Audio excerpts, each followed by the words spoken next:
And number sure quite I'm first cheese up perfect tilapia fish na ako did him. Very easy. I mean sure the ram is a channel. In shasi. I had made in kind I wash me fish in that. Me got toy no made in kind a unit 300 ne fence ning na every home. But my mention the ram is washing me dinner buy na me did lemon. And I'm the vinegar, and I'm in stew, a fry, and I'm soak me fish in a room for about 10 minutes. Oh, I had me rain and me ye, and I'm a whole home camera, and I say, a dress I process ye are wooing.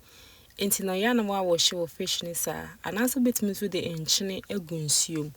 Not also cool fish in the room, and also be washing a camera pa, be ye beer every home. Until we are not to charm horn, said a bear who sees na.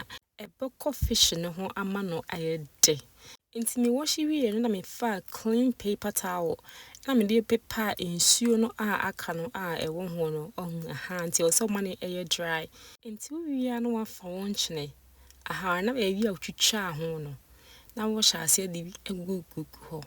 So we ne sa na bonse obechi wi na enhye no ahokọ ho na afide aye de kama. Sa na me de ana me ye me de.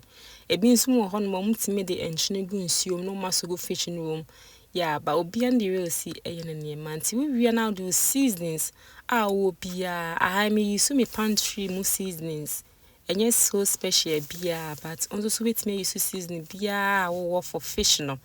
Aha na fe de what use now the seasoning. Me bia de aye kama. So be say no ye share betimi de makosam afa ho.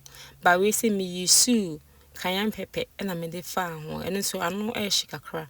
Intended to be a boy, am na ye decama. I'm the garlic powder cacran so a farm to our smooth a fish no dear. Missy a bayed and cassa. It's me seasoning in area, and I'm the good mad dim, let me cut her so. Eddie see honum for 1 hour. Aye, a number boy, I'm our fish no a season night. Come, young my ebechins I was here for and one say, and say a deep fried fish. Into me sue.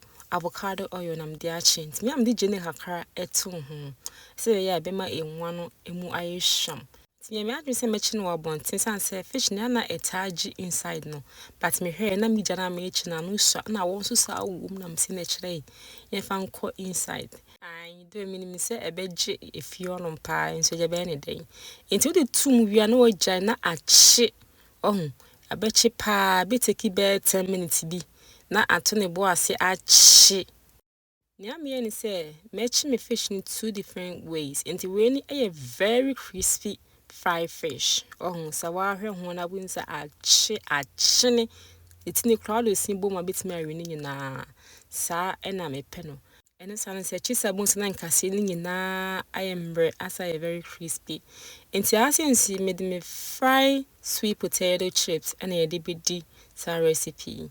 I'm sure second one. So second one say me chino half medium fried. And you fully fried. And another one is here very crispy fried.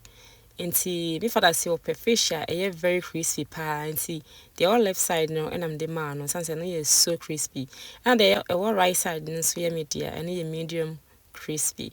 Enti me chi me fish ni wi na me kochucha je ne red one bi na me chi na me de nchina kakra ka na me de season kakra fa ho na me de chi gu fish na ho and be ma fish na aye de be me na different taste kra say on try bi hwe ya no a try bi ahe enti sweet potato yin sama bake and na DVD to wa hwe bi bia aseto aye kama and I like the fact say fish ni very crispy from outside though but inside no is so soft and kasa.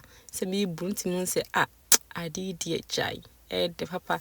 This fried fish with me the side dish be out pe bia.